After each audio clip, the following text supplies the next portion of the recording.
Bonjour à toutes et à tous. Nous sommes contents de vous retrouver. Ça concrétise un petit peu le concours, puisque pour le moment, on vous connaît qu'à distance. Je suis Éric Fournier, président de Média et cofondateur des deux concours. Je filme le métier qui me plaît, je filme ma formation. Bienvenue dans donc, notre page Première Pro. Si vous souhaitez donc en savoir plus sur Premiere Pro, comment commencer votre montage, classer vos rushs, monter, encoder, gagner du temps pour consacrer votre temps à votre créativité, eh bien, la bonne nouvelle, c'est que vous êtes dans le bon webinaire. Alors, tout d'abord, avant de commencer ce webinaire, c'est déjà l'occasion de vous souhaiter à toutes et à tous une excellente année. C'est certain, dans un contexte un petit peu particulier, vous l'avez remarqué. Alors, c'est certain, faire un film dans ce contexte, ça peut paraître compliqué, mais le jury sait déjà que vous n'en serez en fait que plus méritant. C'est évident, il va falloir surmonter des difficultés supplémentaires. Et heureusement, il existe aujourd'hui de nombreux outils qui, à distance, permettent de laisser libre cours à votre créativité que nous attendons. Pour rappel, puisque nous allons parler aujourd'hui de montage, nous avons mis à disposition sur le site parcoursmétier.tv un ensemble de vidéos, il y en a plus de 2000 qui sont en téléchargement, pour vous permettre simplement, si vous n'avez pas cette possibilité d'aller tourner dans une entreprise cette année, d'utiliser des images d'illustrations, d'interviews que vous pourriez faire à travers des outils comme Zoom, qui vous permettent d'interviewer le professionnel, de faire les plans, de faire différents types de plans même. Nous avons un tuto d'ailleurs à ce sujet, vous allez voir.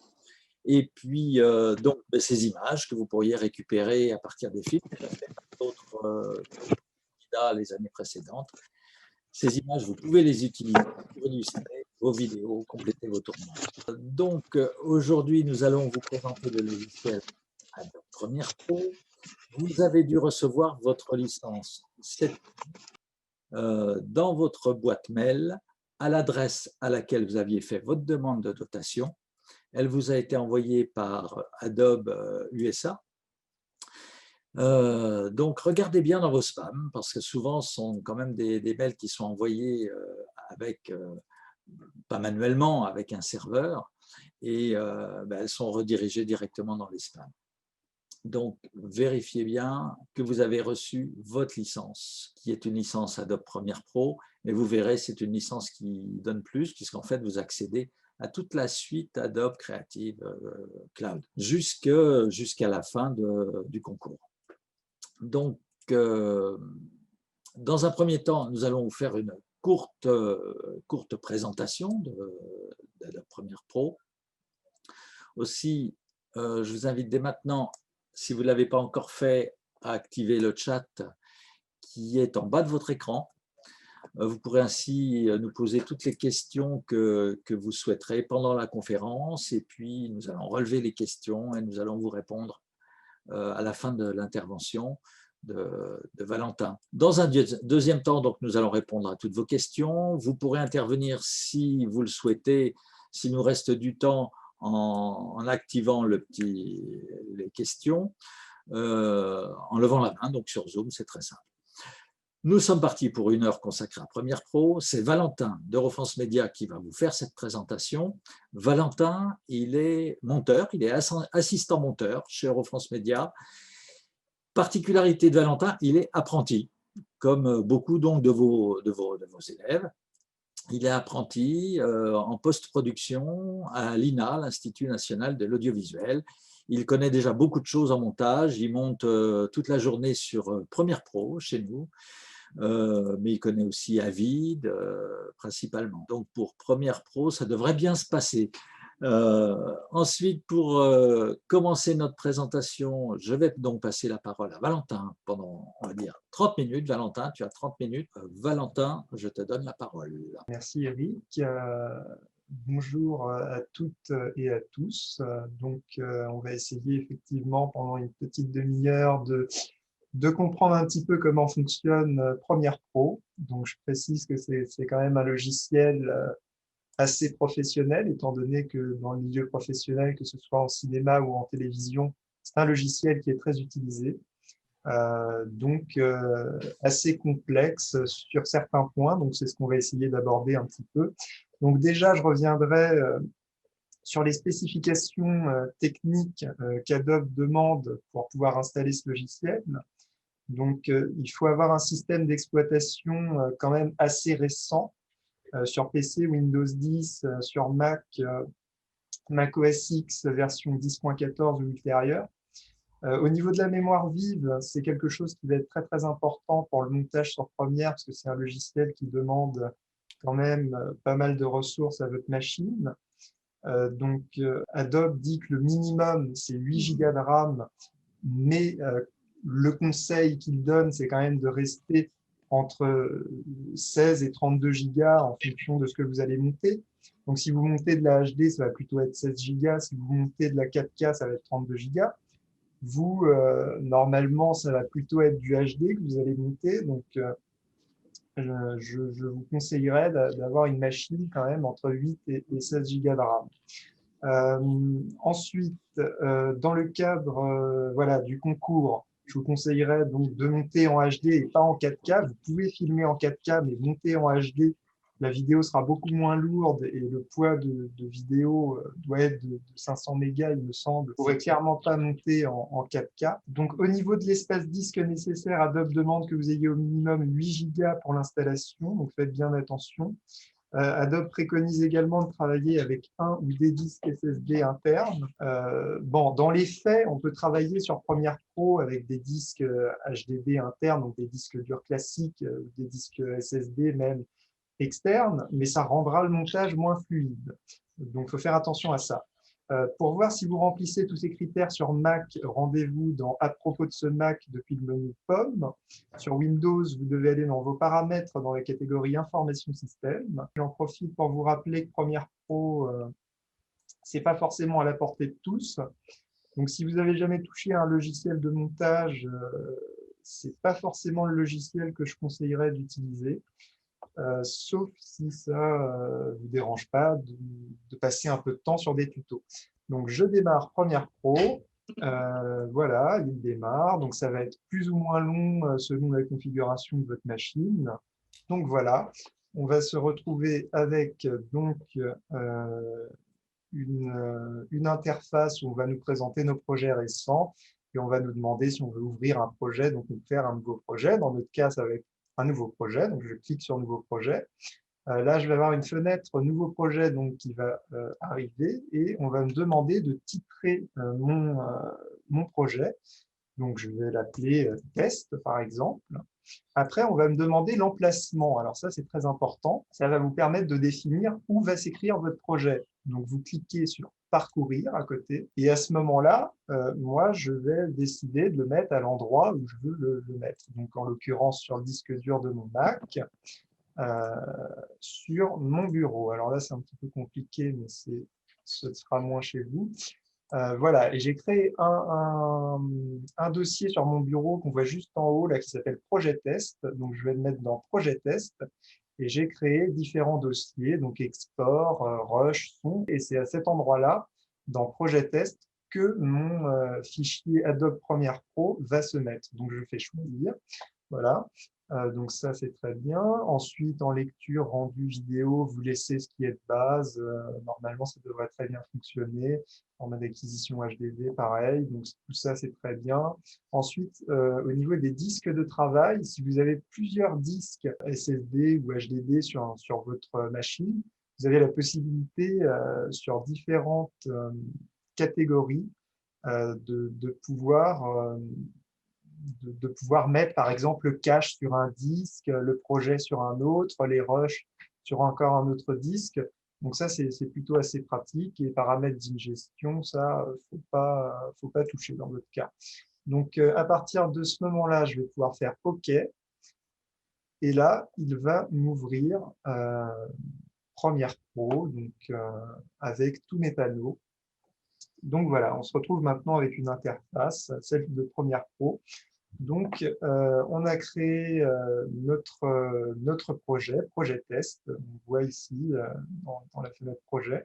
Et ce que je vais faire maintenant, c'est organiser mon projet. Donc, pour ça, c'est pas compliqué. Dans le projet, il faut créer des chutiers, ce qu'on appelle des chutiers. Et pour créer un chutier, il faut appuyer sur le petit icône nouveau chutier. Et là, ça va vous créer une sorte de petit dossier. Et moi, je vais faire un dossier Rush, par exemple.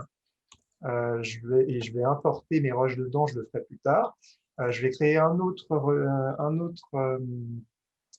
dossier dans lequel je vais mettre mes sons, par exemple.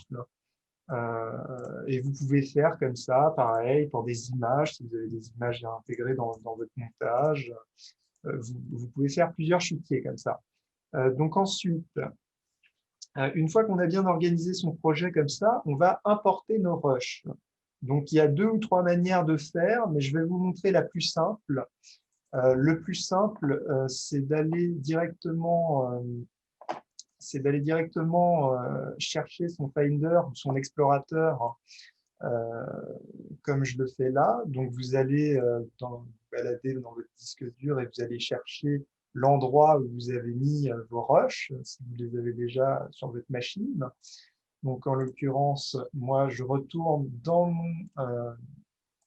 mon projet test. Donc, j'avais fait un dossier Rush et je vais maintenant importer tous mes rushs. Donc, la musique, voilà, donc je vais le faire par glisser-déposer. C'est ça qui va être la particularité un petit peu de Premiere, c'est que tout peut se faire un peu au glisser-déposer. Donc, c'est très simple. Donc, ce que je fais, c'est que j'attrape, par exemple, voilà, là j'ai un rush, je le prends, je ne lâche pas et je le glisse dans Rush. Et là, vous voyez qu'il me fait importer les fichiers et il va l'avoir intégré directement dans le bon chutier. Donc, je vois que là, pareil, j'ai deux autres rushs que je pourrais ramener. Pareil, je les prends, glisser, déposer dans Rush. Et de nouveau, il va m'importer. Voilà. Pareil pour la musique. J'ai une musique à intégrer. Et ben, c'est pareil, je vais la glisser du coup dans les sons. Il va de nouveau m'importer et j'avais pris quoi? J'avais pris un fond vert puisque je vais vous montrer un fond vert en fin de séance. Ça, je vais le mettre pareil dans mes rushs. Voilà, donc on a fini pour la partie importation. On va maintenant passer à la création de séquences. Donc pour ça, c'est pas compliqué. Vous faites Fichier, Nouveau et vous allez faire Séquence. Voilà, à partir de là, vous allez avoir une fenêtre Nouvelle séquence avec différentes préconfigurations. Donc, vous, la préconfiguration que vous devrez prendre, c'est celle qui est de base. Donc, si elle n'est pas de base, c'est celle-là qu'il faudra prendre. C'est 1080 en 25 images par seconde, donc 1080p 25. Donc, on me demande de préciser le nom de la séquence. Donc, moi, je vais marquer, je ne sais pas, séquence 1, si je compte faire plusieurs séquences. Et je vais faire OK. Et là, on voit effectivement qu'il y a maintenant ma timeline qui est apparue. Et je vais pouvoir faire mes premières importations de rush dans ma séquence. Donc, on voit également dans ma fenêtre projet test que la séquence est apparue ici. Donc, quand on a plusieurs séquences, ce qui peut être intéressant, c'est de créer un nouveau chutier et de l'appeler séquence. Voilà. Et à partir de ce moment-là, alors là, oui, par contre, c'est voilà, glisser dans une autre. Voilà. Donc, vous allez mettre votre séquence dans le chutier séquence. Voilà. Ça vous permettra en fait de pouvoir mieux ranger. Vous aurez un dossier séquence. Donc, voilà pour l'organisation. Donc, maintenant, on va pouvoir s'attaquer au dur, au montage. Donc, je vais chercher mon rush, par exemple celui-là. Je vais double-cliquer dessus et on voit qu'il va apparaître dans la fenêtre source. Donc l'idée dans Première, c'est vraiment d'avoir une fenêtre source, et la fenêtre à droite, c'est la fenêtre de timeline, c'est ce qu'il y a dans la timeline qui apparaît dedans. Donc une fois que ma source est affichée, je vais pouvoir me balader dedans un petit peu, voir ce qui m'intéresse. Et en l'occurrence, à partir du moment qui m'intéresse, je vais poser un point in, donc un point d'entrée. C'est l'espèce de petit crochet sur lequel j'ai mon curseur. Là, donc vous cliquez dessus et ça va vous sélectionner à partir de ce moment-là. Après, vous avancez, vous voyez ce qui vous intéresse. Moi, je vais dire que je vais à peu près tout prendre. Donc voilà, à part ça, tac. Et je vais marquer le point de sortie maintenant, qui est la marque à côté de celle qu'on a pris en entrée. Donc là, c'est celle où j'ai mon curseur et je la marque. Et on voit que voilà, ça va enlever ce qu'il y a après mon curseur. Donc, la chose importante à retenir, c'est que ça, vous pouvez le faire avec des raccourcis clavier. Le point d'entrée, c'est un point in. Donc, vous pouvez le faire avec le i de votre clavier. Le point de sortie, c'est un point out. Donc, c'est le O avec votre clavier. Donc, si je le refais, voilà, si je le refais ailleurs, je fais I. Voilà, ça va me mettre mon point I. Et je fais O, ça va mettre mon point O. Donc, à partir de ce moment-là, si je veux que ça arrive dans ma timeline, je vais tout simplement faire insérer. Donc, je peux faire insérer ou remplacer.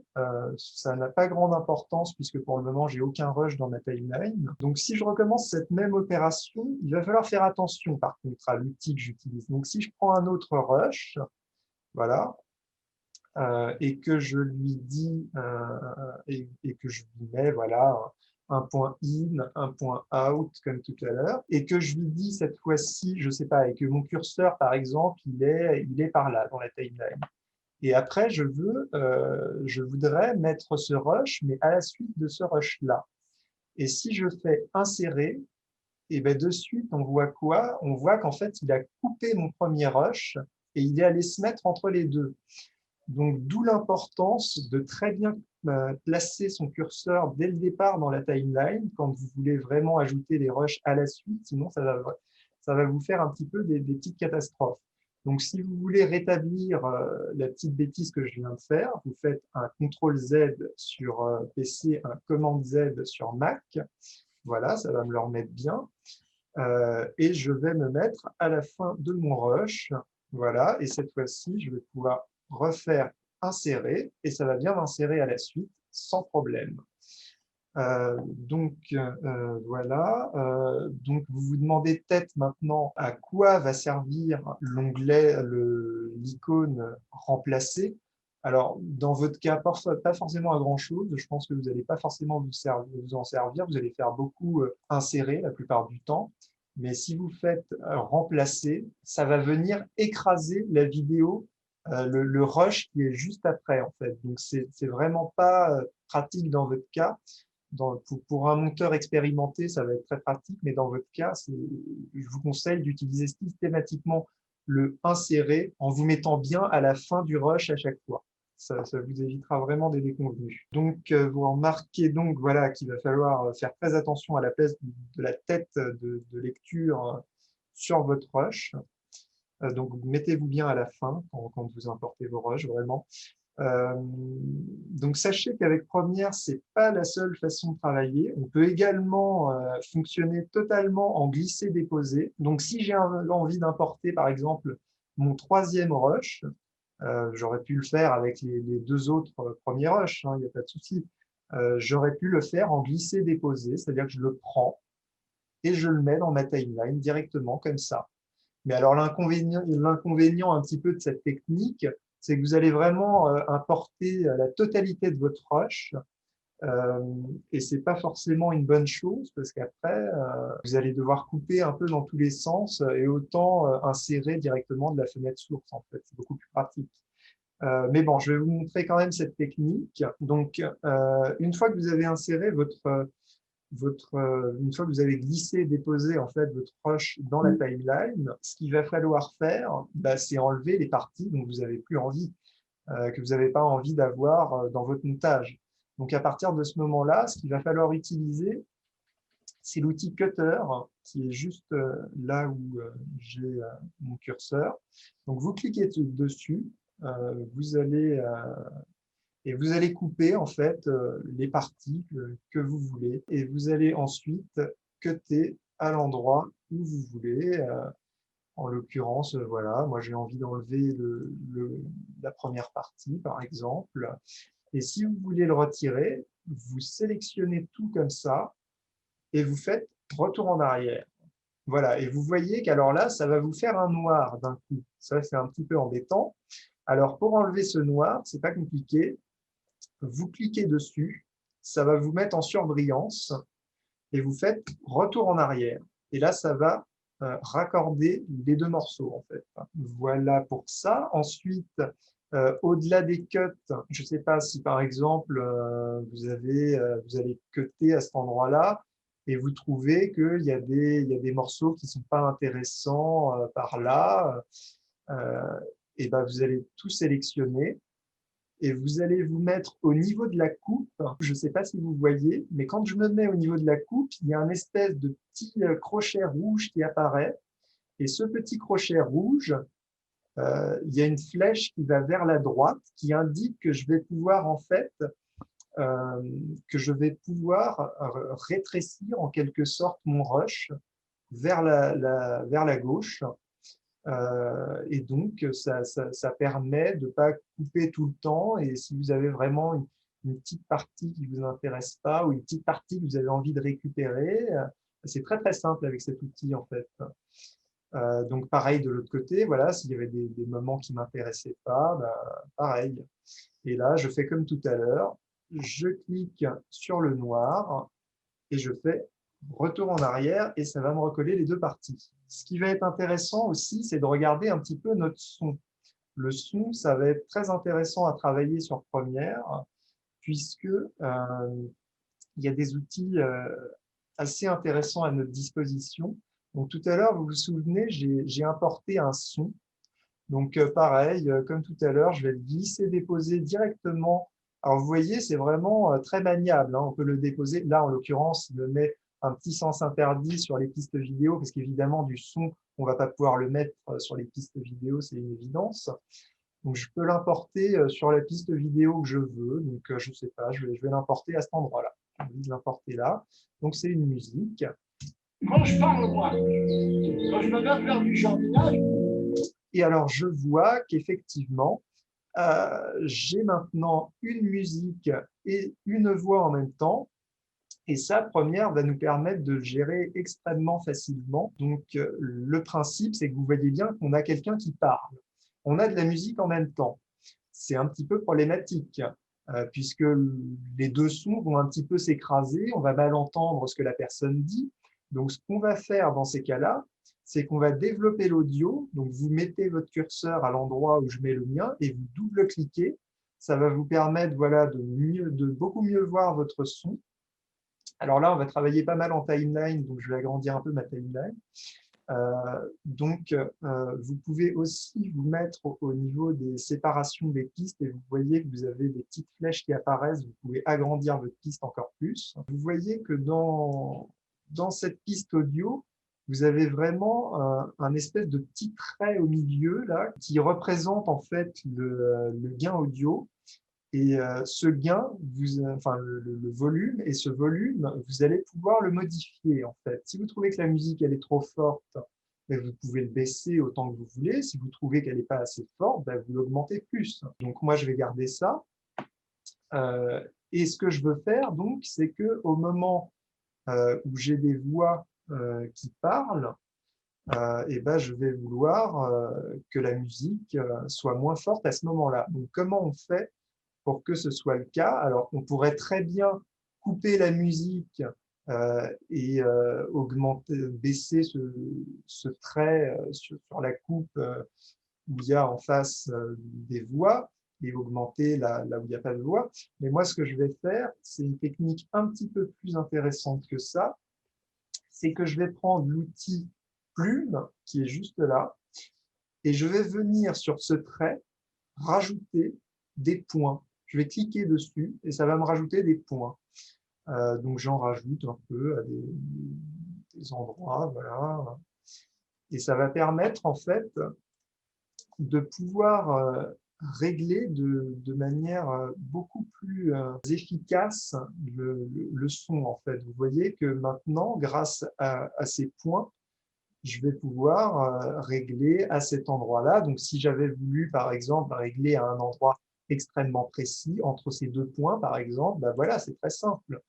Je me mets là, je prends le trait juste au milieu, je le descends et ça va me permettre vraiment à chaque fois d'avoir une sorte de lissage dans le gain. Donc, si on écoute le son seul, voilà, je vais désactiver. Donc, vous pouvez faire, si vous voulez désactiver des rushs, des fois, vous faites tout simplement clic droit et vous allez sur activer, ça va vous désactiver. Donc, maintenant, j'ai un écran noir. Et vous allez voir, enfin, le rush est peut-être un peu long.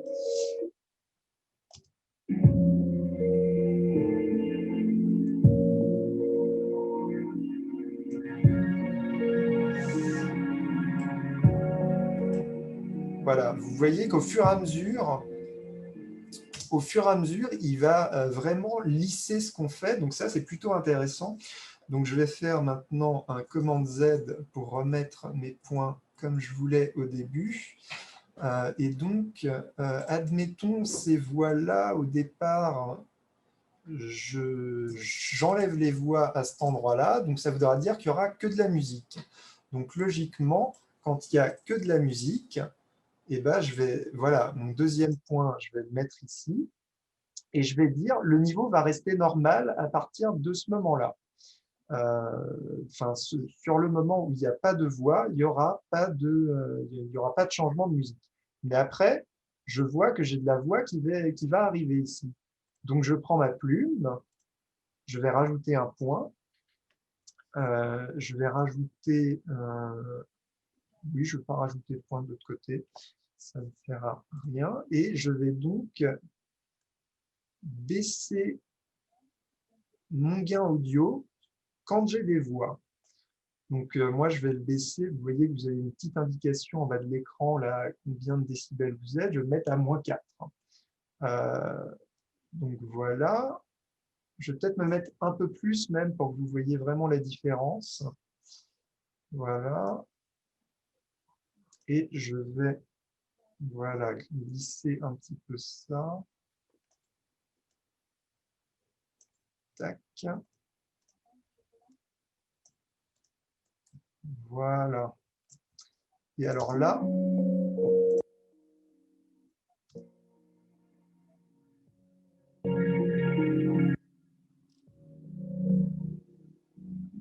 Quand je parle, moi, quand je me viens faire du jardinage, je parle à mon âme. alors vous voyez que je n'ai pas forcément assez baissé le niveau audio. Donc si je le baisse vraiment de manière très très significative, on verra peut-être un peu plus la différence. Quand je parle, moi, quand je me viens faire du jardinage, je parle à mon âme. Pour manger, il faut souffrir. Alors, et voilà, on voit en fait que le son vraiment va être, beaucoup plus bas au moment où il parle. Donc ça, c'est vraiment intéressant d'utiliser cet outil plume à ces moments-là, quand vous avez de la voix et de la musique en même temps. Ensuite, donc voilà, oui, le meilleur exemple, c'est vraiment ça, c'est quand vous avez une musique, une voix en même temps. Donc ça devient généralement inaudible et il faut utiliser cette plume et bouger les points, faire un petit peu comme vous le sentez, quoi. Donc maintenant, on va passer à toute autre chose. Comment ajouter un titre? L'ajout de titre, c'est pas bien compliqué en fait. Vous voyez qu'au niveau, à côté de votre timeline, vous avez un icône qui s'appelle texte, outil texte. Donc vous allez prendre cet outil texte et vous allez tout simplement, voilà, vous allez le prendre et vous allez cliquer sur votre fenêtre de visualisation timeline. Et alors, ce qui est intéressant, c'est que si on retourne sur ma timeline, on voit maintenant que au niveau de là où j'avais laissé mon curseur, il est apparu un espèce comme si c'était un rush qui apparaissait en fait. Et si je retourne dans ma fenêtre de projet, il est également intéressant de voir qu'il ne s'est pas créé justement cette espèce de rush, parce qu'en fait, c'est vraiment un outil de titre et c'est propre à la timeline, donc ça n'a rien à faire dans le projet. Donc, je retourne voilà, sur ma visualisation et je vais voilà, écrire par exemple titre. Voilà, titre. Et ce titre, il va être intéressant de voir que je peux le modifier parce que on est d'accord, il n'est pas forcément très joli comme ça. Donc, ce que je vais faire avec ce titre, c'est que je vais cliquer dessus dans la timeline, je vais aller dans Options d'effets, et alors là, je vais voir que j'ai ici un texte qui est apparu, et il y a marqué donc le nom du texte que j'ai tapé tout à l'heure, donc titre. Alors, si je développe avec la petite flèche ce titre, je vais voir que j'ai plusieurs options qui peuvent être intéressantes pour mon texte. Donc, en l'occurrence, le fond blanc, c'est déjà ce qu'on a. Je peux rajouter un contour, mais bon, un contour blanc sur un fond blanc, ça ne sert pas à grand-chose. Donc, je vais cliquer sur la couleur, là, et on va me donner le sélecteur de couleurs. Donc, admettons, j'ai envie de mettre un contour noir, je vais aller chercher du noir, je fais OK, et je vais voir que j'ai ici, enfin, ça ne se voit pas extrêmement bien dans la visualisation. Donc, du coup, on peut voir qu'on peut également agrandir ce titre. On a ici une échelle. Là où il y a marqué échelle, vous allez mettre votre curseur et vous allez glisser vers la droite si vous voulez agrandir, vers la gauche si vous voulez diminuer. Donc moi, je veux agrandir ma taille pour qu'on voit ce que j'ai fait. Voilà. Après, vous avez aussi une position ici. Vous pouvez jouer soit sur l'horizontalité, soit sur la verticalité. Donc toujours sur le même principe, vous gardez le curseur actif. Et donc si je retourne sur mon contour que j'ai mis, je trouve qu'il n'est pas très visible. Donc je vais vouloir qu'il soit un petit peu plus visible. Voilà. Et pareil, je garde mon curseur et j'augmente ou diminue comme je veux. Voilà. Et là, j'ai un titre avec un contour. Donc, c'est plutôt assez simple à faire. Après, vous voyez, vous pouvez changer la police, vous pouvez mettre en gras, en médium, vous pouvez centrer le texte. Vous avez vraiment différentes options. Vous pouvez, voilà, faire un petit décalage. Il y a plein d'outils sympas. Donc, après, c'est un peu à vous d'aller explorer tout ça. Donc, voilà pour les titres. Vous allez aussi pouvoir animer votre titre. Ça, pour ceux qui connaissent un petit peu After Effects, on peut faire des choses un peu semblables à After Effects. C'est-à-dire que, par exemple, si j'ai envie que mon titre, je ne sais pas, il grossisse pendant tout le moment où il est à l'écran, eh ben, je vais jouer avec des points clés. Et tout à l'heure, on a donc vu là qu'on pouvait jouer avec la position, l'échelle, et vous avez des espèces de petits chronomètres à côté. Et là, vous avez à côté, vous pouvez vous balader en fait dans votre rush avec cette espèce de petite timeline qui est à côté. Donc, moi, je vais voilà, retourner dans mon rush, en l'occurrence, enfin, c'est pas vraiment un rush, c'est un titre. Je vais retourner dans mon titre et je vais vouloir aller au début de mon titre. Je vais cliquer sur le chronomètre échelle et je vais lui dire qu'au début donc de ce titre, il sera à une échelle de 236. C'est l'échelle qu'on voit à l'écran là. Et après, je vais déplacer mon curseur. Je vais aller à la fin de mon titre. Et là, je vais lui dire que je veux que mon titre à la fin, il soit beaucoup plus gros, qu'il occupe un espace admettons, voilà, 400. Je vais le mettre à 400. Bon, on voit qu'il a bougé en même temps. Ça, c'est un problème de point d'ancrage, en fait. C'est-à-dire que le point d'ancrage a bougé. Enfin, le point d'ancrage est mal placé, plutôt. Donc, Ce n'est pas un problème, vous voyez, vous pouvez le replacer, c'est vraiment pas un souci. Et donc, si on regarde ça après, vous allez voir donc que vous avez une animation. Enfin, il faut que je retourne dans la timeline, là, parce que c'est pas très pratique de rester. Voilà. Donc, vous voyez que j'ai une espèce de petite animation sympa, pourquoi pas, le faire arriver comme ça. Mais bon, ce n'est pas forcément le seul critère sur lequel on va pouvoir jouer. Donc, en l'occurrence, vous allez aussi pouvoir jouer sur la position. Vous voyez que de toute façon, il change de position, là, mais c'est à cause du point d'ancrage. Donc, vous allez, je ne sais pas, si vous vous dites, vous avez envie qu'il reste à peu près au milieu et qu'il y reste tout le temps, bah, vous allez vous mettre en position, voilà. Et vous allez activer le petit point clé position au début, comme vous avez fait pour l'échelle. Vous allez ensuite vous mettre à la fin du titre. Ah. Alors, attendez, parce que dans ma timeline, il ne fait pas exactement ça. Voilà. Donc, restez bien sélectionné sur votre titre, hein, surtout. Ça, il faut faire bien attention. Voilà. Et si je me mets à la fin, je vois qu'il a bougé, hein, je vais rebouger donc de nouveau et vous allez voir qu'effectivement, il vient de se créer un nouveau point clé et ça va lui permettre d'être exactement à la place où je veux qu'il soit. Et donc, si on regarde maintenant ce titre, vous allez voir qu'il est resté bien au milieu et qu'il a cette animation donc, de grossissement. Alors après, ce n'est pas le seul effet sur lequel on peut jouer, hein. C'est des effets tout à fait classiques, la position, l'échelle. Vous allez aussi pouvoir jouer sur l'opacité. Si vous avez envie, par exemple, qu'en entrée, je ne sais pas, il arrive de manière un petit peu fondue, et ben, au début, vous allez vous faire un point clé à 0%. Donc là, vous voyez qu'il disparaît. Voilà, il est à 0%. Et je vais me mettre un petit peu plus loin. Et là, je vais me remettre sur opacité et je vais lui demander de se mettre à 100%. Et vous allez voir qu'on va avoir ce petit effet. Enfin, il n'est pas très visible parce qu'il arrive un peu trop vite. Voilà, je vais déplacer le point clé. Vous allez voir qu'on va avoir un petit effet de fondu. Voilà, donc ça, c'est plutôt assez sympa.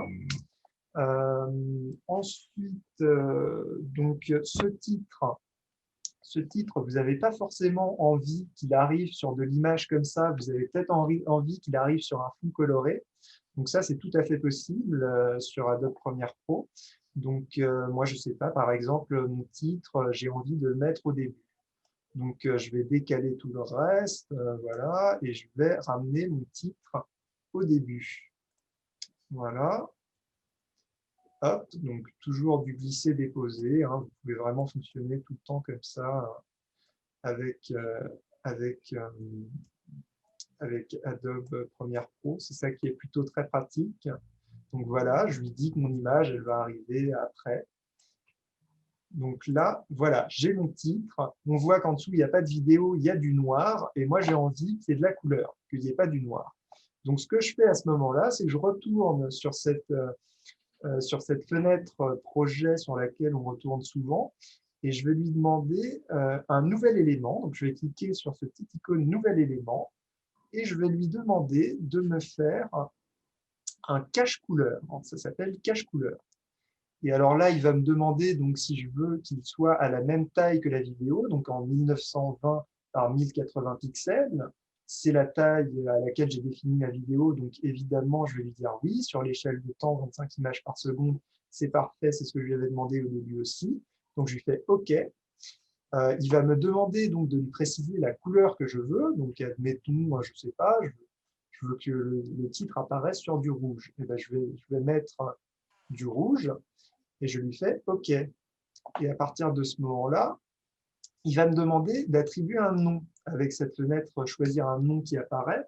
Donc, je vais lui dire rouge, par exemple. Et je lui fais OK. Et vous voyez qu'il apparaît maintenant dans mon projet, dans ma fenêtre projet. Bon, il apparaît dans les sons, c'est pas grave, je rangerai ça plus tard. Et ce que vous allez pouvoir faire, donc, c'est le glisser-déposer, comme on a fait avec le reste, où vous voulez dans la timeline. Donc, moi, en l'occurrence, je vais vouloir le mettre en V1, juste en dessous de mon titre. Donc, je vais le prendre et je vais le déposer juste là. Et voilà, et vous voyez maintenant, vous avez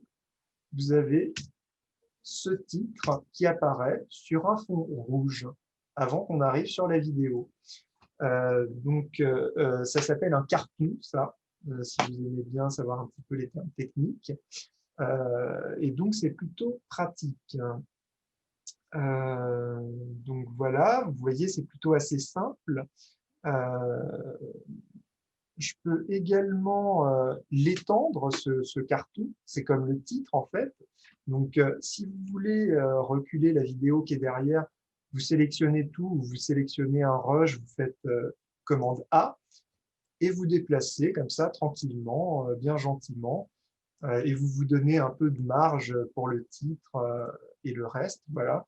Donc là, par exemple, j'ai envie qu'il dure un petit peu plus longtemps, ce titre. Et ben, je vais me mettre sur le début du titre, en fait, et je vais le tirer, le tirer, le tirer. Alors, c'est pas compliqué, les titres, on peut les tirer autant qu'on veut. Hein. Le titre, il peut durer toute la vidéo si on veut, il n'y a aucun problème. Euh, et, euh, et donc, voilà. Alors, le problème, c'est que quand on a fait des points clés, après, on voit ici que, effectivement, ça va me faire un noir sur tout le début et ça va apparaître qu'après. Donc ça, c'est un problème, mais un problème qui n'est pas vraiment un problème, puisque la seule chose à faire, en fait, c'est de sélectionner vos points clés du début. Vous allez mettre votre curseur au début et vous allez tout simplement glisser vos points clés. Alors, attendez, il me prend. Voilà, il me prend. Vous allez le glisser au début et vous allez voir que maintenant, votre titre, voilà, votre titre, il va faire tout ça, mais le rouge va apparaître que là. Donc, ce que vous faites, c'est que le rouge, pareil, sur le même principe, vous le tirez et maintenant, vous avez, voilà, allongé tout ça. Donc, ça, c'est plutôt pratique. Euh, donc, les titres, les cartons, tout ça, c'est très pratique. Pour faire des sous-titres maintenant, parce que je sais que ça peut vous être assez pratique dans votre cas, les sous-titres, ce que vous faites, pareil, c'est que vous allez dans Nouvel élément, vous allez dans, alors c'est Légende, voilà, là, il va vous mettre ça de base, vous gardez ça, vous faites OK. Vous voyez qu'il vous a affiché un CEA 108 CC1 dans votre fenêtre projet. Alors, vous double-cliquez dessus et vous voyez ici qu'une fenêtre sous-titre est apparue. Alors, dans cette fenêtre sous-titre, je vais pouvoir mettre mes sous-titres. Mais vous voyez que dans ma vidéo, il apparaît nulle part, ce sous-titre. Si je veux le mettre ici, par exemple, le sous-titre, je vais faire un glisser-déposer, simplement, comme j'ai fait avec le reste. Donc, pareil, vous pouvez le tirer, vous pouvez ne pas l'agrandir, et donc, vous pouvez surtout le changer dans cette fenêtre ici. Donc, ici, je vais le changer, et je vais marquer n'importe quoi, voilà, juste histoire de dire que. Et ce qu'il est intéressant de voir, c'est que vous avez la possibilité, voilà, d'en faire plusieurs à la suite. Donc là, voilà, je me remets dessus et vous voyez que vous avez un plus dans la fenêtre sous-titre. Donc vous faites plus et ça va vous permettre en fait de rajouter un nouveau sous-titre. Un sous-titre, en fait, c'est une petite partie noire comme on voit là. Et si vous voulez que votre vidéo elle soit sous-titrée tout le long, vous tirez le sous-titre sur tout. Mais si vous voulez voilà, rajouter des sous-titres à chaque fois, vous faites plus. Et pareil, vous pouvez, pour le coup, vous pouvez tirer un sous-titre s'il dure un peu plus longtemps. Voilà, et vous pouvez faire ça comme ça. Donc, c'est plutôt très pratique. Donc, une fois que vous avez fait vos sous-titres, vous allez aussi pouvoir quelque part les modifier avec différentes options que vous avez là. Donc là, vous avez voilà, la couleur. Donc moi, je suis en blanc. Vous pouvez vous mettre en centré ou sur les côtés, c'est comme vous le sentez. Donc, il y a moyen de faire des choses pas mal au niveau des sous-titres dans Première. Une fois qu'on a vu les sous-titres, ce qu'on peut également voir assez rapidement, parce que je sais qu'on est un petit peu à la bourre, c'est les effets. Les effets, c'est très, très important dans Première. Il y en a pas mal. Donc, ce que je peux prendre, par exemple, c'est les transitions. Donc, je vais taper transition et là, il va voilà, me proposer des transitions audio, des transitions vidéo. Alors, moi, je veux mettre une transition vidéo, par exemple. Transition vidéo et je vais prendre un fondu enchaîné, le plus classique. Alors, c'est pareil, vous prenez, vous glissez-déposez sur votre timeline et ça va vous permettre d'avoir un fondu, ce qui est plutôt sympa dans une vidéo. Donc, après, pareil, vous pouvez le tirer et ça va vous permettre, voilà, là ça rame un petit peu, mais ça va vous permettre d'avoir un fondu, quelque chose d'un peu plus propre que juste une coupe pas terrible, quoi. Donc voilà, on a vu les transitions, on a vu les titres, je pense qu'on a fait à peu près le tour de ce que vous avez à voir dans Première.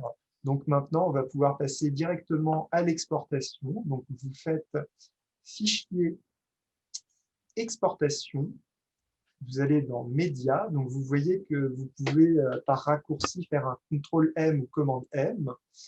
À partir de ce moment-là, il va vous afficher une fenêtre avec les réglages d'exportation. Alors ça, c'est très important. Il faut regarder bien quand même les paramètres qu'on choisit. Donc vous, je vous conseille vraiment de choisir H264. Ça va vous donner un MP4 en fait à la fin. C'est un format compressé, donc c'est ce dont on va avoir besoin puisqu'on va vous demander un poids de fichier de 500 mégas maximum. Après, vous avez des préconfigurations possibles.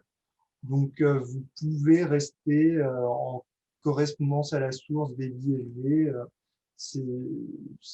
Ça peut donner des choses très bien.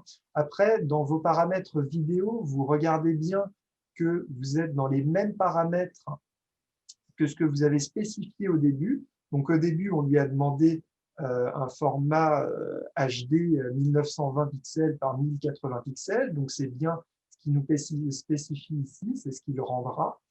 Ensuite, fréquence d'image 25, c'est ce qu'on a demandé au début aussi. Ensuite, le reste, vous n'avez pas tellement besoin de savoir. Je pense que ça vous rendra quelque chose de très propre comme ça. VBR, un passage, oui, c'est très bien. Les débits, ça suffit à peu près, ça. Donc voilà. Après, vous voyez que vous avez différents onglets. Donc, vous avez un onglet effets. Donc, c'est si vous avez des effets à rendre avec. Alors, effectivement, là, il va falloir cocher si vous avez voilà, des looks lumétrie, par exemple. C'est quand vous faites de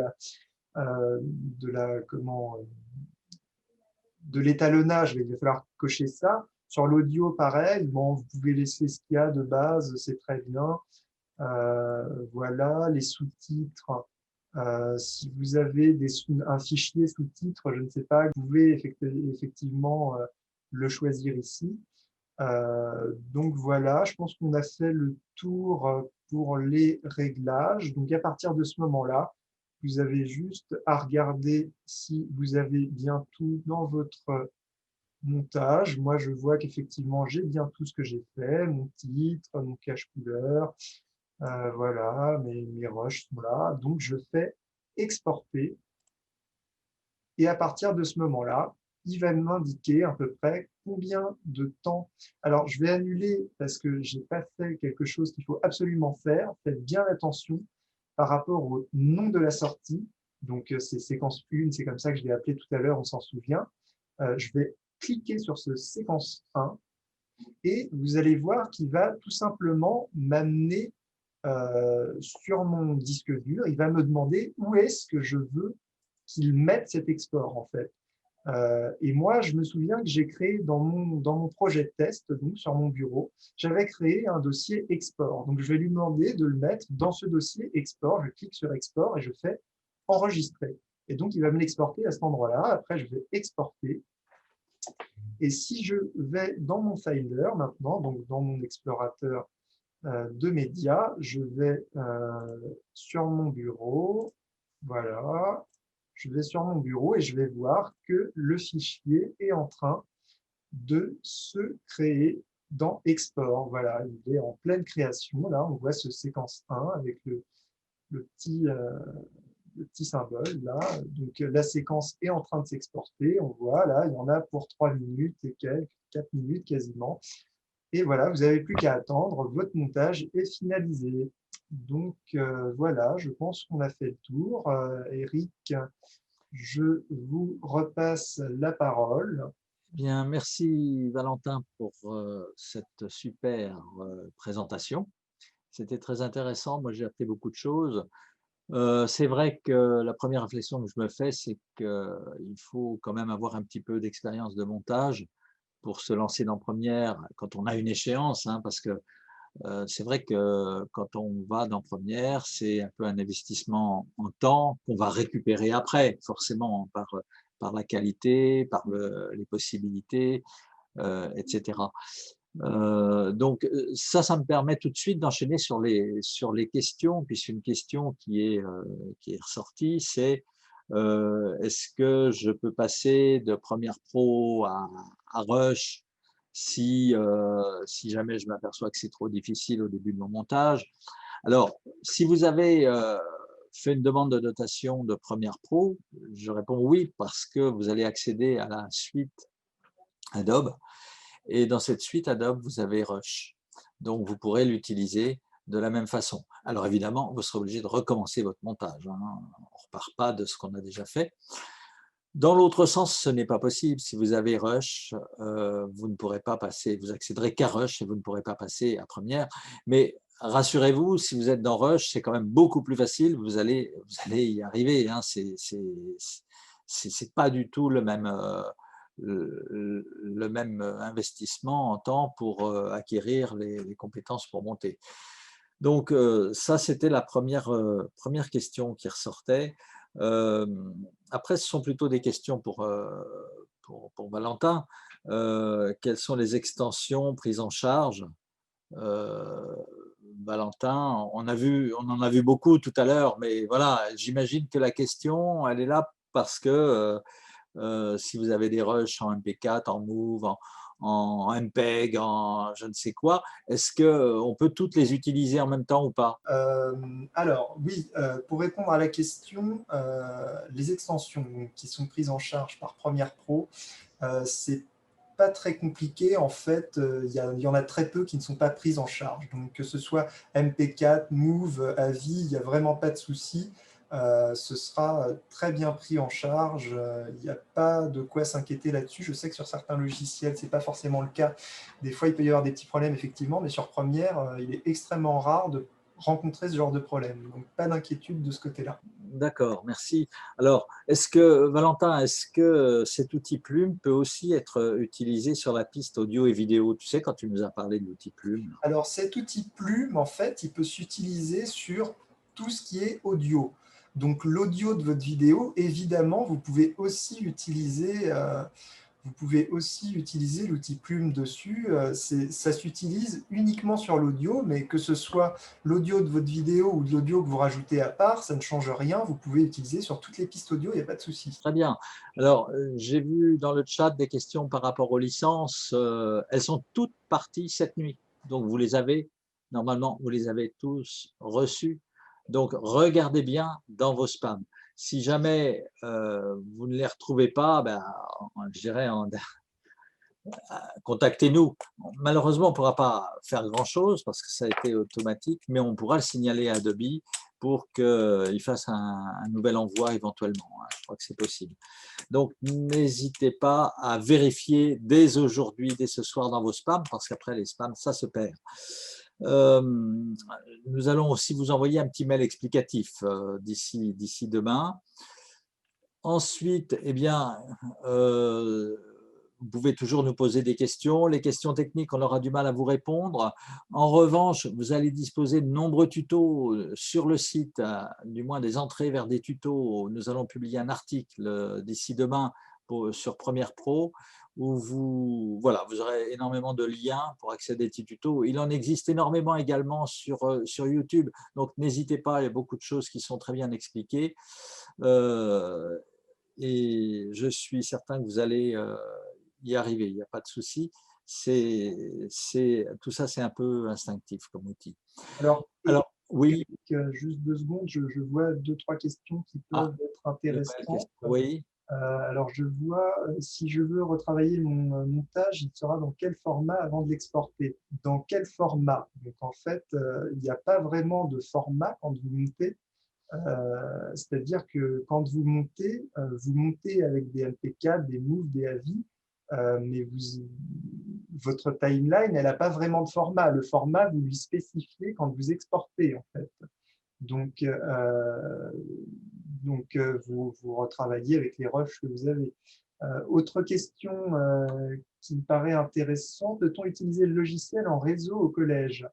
Alors, utiliser le logiciel en réseau, oui, pourquoi pas, mais il faut savoir que vous avez une licence, en fait, et cette licence, elle va vous permettre de travailler sur un poste, un unique poste. Donc, ça n'a pas vraiment d'intérêt en réalité de travailler en réseau, puisque vous ne pourrez pas, vous n'avez qu'une seule licence. En revanche, il est possible d'ouvrir le logiciel depuis plusieurs postes, pas simultanément. Voilà, vous pouvez ouvrir sur différents postes, mais pas simultanément, vous pourrez ouvrir sur un seul poste à la fois. Si toutefois les rushs sont en réseau, on est bien d'accord. Mais Évidemment. là, ça complexifie quand même pas mal et voilà, je vous le déconseille dans un premier temps. Alors, je vois une autre question aussi, Eric. Comment apporter des rushs depuis un téléphone avec des élèves qui ont des marques et modèles différents? Sur mon Mac, quand je les branche, ils n'apparaissent pas comme des DD externes, comme je l'espérais, et par Internet, c'est trop lourd, merci d'avance. Si vous avez des formats vraiment différents et que vous n'arrivez pas à les avoir en branchant directement à l'ordinateur, ce que vous pouvez faire, c'est éventuellement, depuis le téléphone, mettre sur un drive, et du drive, vous récupérez sur l'ordinateur après. Je pense que ça reste faisable, même si c'est lourd. Un drive, vous pouvez mettre plusieurs gigas dessus, donc même si c'est long, ça peut être une solution. Donc, est-ce que… Voilà. Notamment avec les iPhones, via le cloud, c'est assez simple en fait. Il faut synchroniser le téléphone au cloud et puis après vous accédez au cloud depuis le PC et vous téléchargez la vidéo. Ça, c'est dans le cas où vous êtes tout Apple. Si vous avez un iPhone et un Mac, effectivement, le lien peut se faire extrêmement facilement. Mais dis-moi, Valentin, moi je ne suis pas PC en matière de téléphone, mais je l'ai été récemment. Est-ce qu'on ne peut pas simplement avec un câble USB brancher son téléphone sur un PC et accéder au rush? Normalement, c'est quelque chose qu'on peut faire sans problème, mais visiblement, la question me laissait comprendre que c'était compliqué dans ce sens-là. Donc, c'est pour ça que j'ai proposé la solution du drive. Mais effectivement, en temps normal, vous branchez votre téléphone à votre ordinateur, vous avez accès sans problème au rush. Ça, sauf sur iPhone, où on passe par le cloud. Autre question, tu avais repéré d'autres questions, Valentin? Y a-t-il une différence avec Adobe Premiere Élément 2020? Alors, Adobe Premiere Élément, c'est un tout autre logiciel. Y a-t-il une différence? Oui, c'est que Premiere Pro, c'est un logiciel de montage, un vrai logiciel de montage. C'est tout simplement ça. Premier élément, c'est une version simplifiée qui a été, d'après ce que j'ai compris, quand même remplacée par Rush. Si vous avez des questions, vous pouvez intervenir. On peut vous laisser encore 2 minutes si vous voulez intervenir en live pour nous poser une question. Vous avez réaction, petit réaction. Vous pouvez cliquer dessus et puis nous poser une question. Activez votre micro et nous poser une question. Activez surtout votre micro. Je voulais savoir si on travaille sur Premiere Pro là, que vous nous proposez, est-ce que c'est sur le cloud comme pour Rush? Alors non, j'ai pas du tout parlé pour le coup, j'ai pas du tout parlé du cloud d'Adobe. Parce que là, justement, j'ai spécifié en fait au début que c'était un logiciel qui demandait pas mal de ressources à l'ordinateur, parce que justement, au contraire de Rush, les calculs et le cache ne va pas se faire dans le cloud, ce qui fait que ça va être beaucoup plus fluide si vous avez une machine qui est suffisamment puissante, mais en tout cas, ça ne se fait pas dans le cloud, donc c'est pour ça qu'il faut prévoir une configuration quand même assez qui tienne la route, quoi. D'accord, donc ça veut dire qu'on est indépendant par rapport au cloud. On peut récupérer le projet, le travailler plus tard. Enfin bon, c'est pas. Exactement. Voilà, ouais, Pouvez, vous d'accord. Bon, pouvez aussi, vous pouvez sur Première utiliser le cloud aussi, hein, oui, mais d'une manière un peu différente. d'accord. Voilà. C'est-à-dire que oui, votre projet sera sur votre ordinateur et puis les rushs également. Donc, vous pouvez éteindre votre ordinateur au mois de mars et le rallumer au mois d'octobre. Ça marchera Bien sûr. parfaitement à partir du moment où vous avez la licence, évidemment, du logiciel. J'ai une question. Pour inclure, vous savez, des fois, il y a des apparitions d'images. Quand il y a le film, on a filmé, puis il y a une image qui apparaît sur le côté, comme s'il y avait un témoignage, par exemple. Une incrustation d'images. Comment on fait?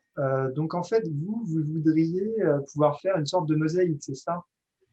Oui, ou par exemple, les enfants ont interviewé quelqu'un, on voit la scène en fond, un paysage, et on voit la personne incrustée à droite, par exemple. D'accord, donc votre but en fait, c'est vraiment de diviser la vidéo en plusieurs C'est ça. parties, c'est ça? C'est ça. D'accord, donc ce que vous pouvez faire à ce moment-là, c'est pas compliqué. En fait, vous cliquez sur le rush, Oui. vous allez dans Options d'effets et vous allez jouer sur l'échelle en fait de votre rush. Donc en l'occurrence, si vous voulez intégrer plusieurs, ou alors vous jouez pas forcément, vous voyez, vous jouez pas forcément sur l'échelle, parce que l'échelle, le problème, c'est que ça va vous obliger après à combler le vide que vous aurez sur la partie inférieure ou supérieure, peu importe. Donc ce que vous pouvez faire, sinon, c'est jouer sur la position. Si vous avez une bulle d'air d'un côté, voilà, vous déplacez avec l'outil position. Et si vous voulez mettre, voilà, bah, du coup, je me retrouve avec du noir puisque j'ai plus rien à côté. Si par exemple, je sais pas, je duplique, si je prends, oui, un autre rush par exemple. Alors attendez, bug un petit peu, voilà. En fait, le truc, c'est qu'il va falloir les mettre les uns par-dessus les autres et travailler avec les positions et les échelles, vous voyez. Et c'est comme ça que vous allez réussir à avoir plusieurs vidéos dans le même cadre. Donc, vous pouvez en mettre autant que vous voulez. Hein. Sur Première, il n'y a pas de limite. Donc, en l'occurrence, moi, par exemple, j'ai envie d'en mettre une troisième, admettons, et ben, je vais jouer voilà, sur la position de hauteur, et voilà, j'en ai trois en même temps. Donc, je ne sais pas si j'ai répondu à votre question. Si, très bien, c'est tout à fait ça. Bah, Merci. super. Il n'y a pas de Et souci. voilà. Ça, c'est dans le cas où on travaille sur des rushs différents, mais je peux également incruster des images photos de la même façon. Évidemment, évidemment, les images, ça se travaille de la même façon que les rushs. C'est exactement pareil. Et est-ce que je peux étirer mes images de la même façon que le texte? Parce que j'ai vu tout à l'heure qu'on pouvait étirer le texte très longuement. Alors, Est-ce que la photo, c'est pareil ou pas? normalement, une image, oui, de base, elle se mettra comme un texte, pas forcément très allongé, mais vous pourrez allonger, puisque en l'occurrence, elle n'a pas de timecode, donc il n'y a pas de souci. Merci. Il n'y a pas de souci. Moi, j'avais travaillé sur Pinacle, donc du coup, c'est plus facile, Pinacle. Effectivement, c'est pas le même. Mais là, c'est vrai que du coup, je vois que c'est vraiment plus agréable. Hein. Enfin, c'est autre chose. Hein. Bah, c'est un logiciel de professionnel. Ouais. Ouais, mais il est bien, hein, franchement. Est-ce qu'on le gardera après ou pas? Alors, là, vous avez une licence qui correspond au concours. Hein, donc, pendant toute la durée du concours, vous allez pouvoir donc y accéder. Pour ce qui est, même un petit peu après, je crois que les licences sont ouvertes jusqu'au mois de juin. Pour ce qui est d'après, non, il faut souscrire un abonnement. Alors, il y a des abonnements qui ne sont pas très élevés, notamment pour l'éducation. Il y a des accords particuliers.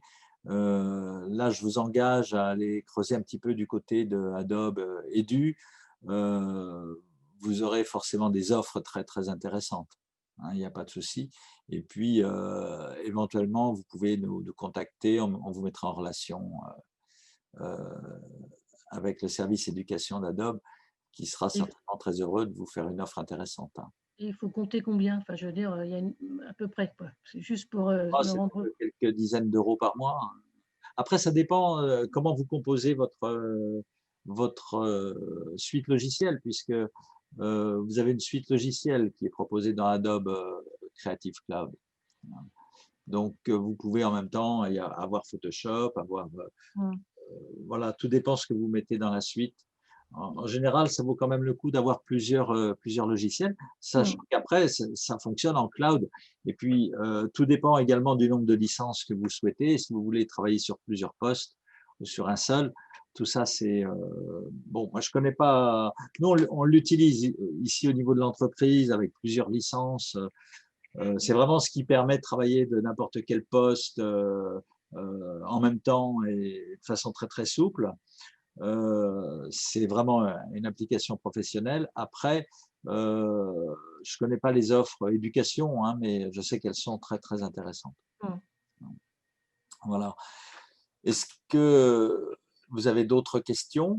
J'en ai une autre question. Est-ce qu'on peut changer la couleur du film qu'on a? Par exemple, si on veut faire un système vieillot, enfin, on peut changer la couleur du rush? Vous voulez parler de l'étalonnage, c'est ça? Oui, c'est ça, oui. Alors pareil, je vais repartager l'écran, je vais vous montrer ça. Donc pour l'étalonnage, c'est pas compliqué en fait. Vous avez voilà, vous avez en fait différents onglets en haut. Vous avez un onglet qui s'appelle couleur. Donc vous cliquez dessus et à partir de ce moment-là, vous allez avoir différentes corrections possibles. Vous avez même des looks possibles. Donc, en l'occurrence, il existe des filtres noir et blanc, par exemple, qui vont… alors, attendez 2 secondes, je vais remettre tous les panneaux. Voilà. Voilà. Donc, il y a des filtres qui existent dans ce que je vous montrais. Alors, non, ce n'est pas effet, c'est couleur. Voilà. Et en fait, vous allez pouvoir jouer sur un certain nombre de choses, la décoloration, la netteté, et vous allez pouvoir vraiment étalonner de manière professionnelle avec des courbes. Bon, ça, c'est peut-être moins… voilà, mais en tout cas, vous avez différents curseurs avec lesquels vous allez pouvoir jouer. Donc, le truc, c'est de bien sélectionner son rush avant de toucher à ça. Vous sélectionnez votre rush et après, vous touchez à ça. Oui, de toute façon, on peut revenir en arrière. Hein. Oui, bien sûr. Et le mieux, de toute façon, pour étalonner, c'est que vous vous faites… je vais retourner sur tous les panneaux. Voilà. Tac. Ce que vous faites, c'est que vous faites nouvel élément. Oui. Vous prenez quelques défaits. Donc voilà, vous acceptez, il se crée dans votre fenêtre. Vous le mettez au-dessus de votre rush. Vous le tirez sur la longueur de votre rush. Donc voilà. Et en fait, vous sélectionnez votre calque d'effet et les options d'étalonnage de couleur, vous les faites sur ce calque d'effet. Ça permettra de rendre beaucoup moins lourde la vidéo et c'est comme ça que ça se fait normalement sur Premiere. Bon, bah écoutez, s'il n'y a pas d'autres questions, nous arrivons au terme de ce webinaire et nous espérons vous avoir donné tous les éléments pour pouvoir démarrer votre montage. Je vous renvoie au tuto pour en savoir plus.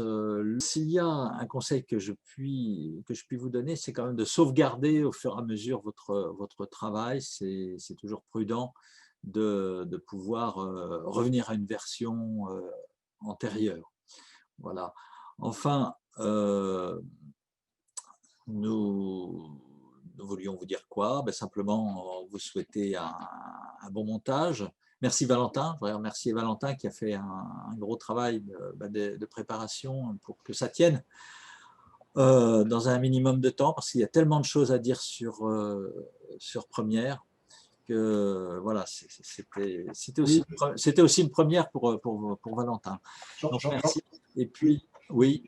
J'en profite pour dire que sur Internet, il est très simple de trouver énormément de tutos Premiere, donc je vous invite vraiment à aller les voir.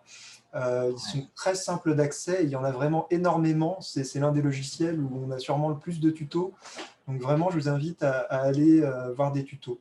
Ce sera la meilleure façon de se former. Voilà, sur ces belles paroles, donc à bientôt, à tous et à toutes, bon montage, et puis nous vous souhaitons une bonne soirée. Merci.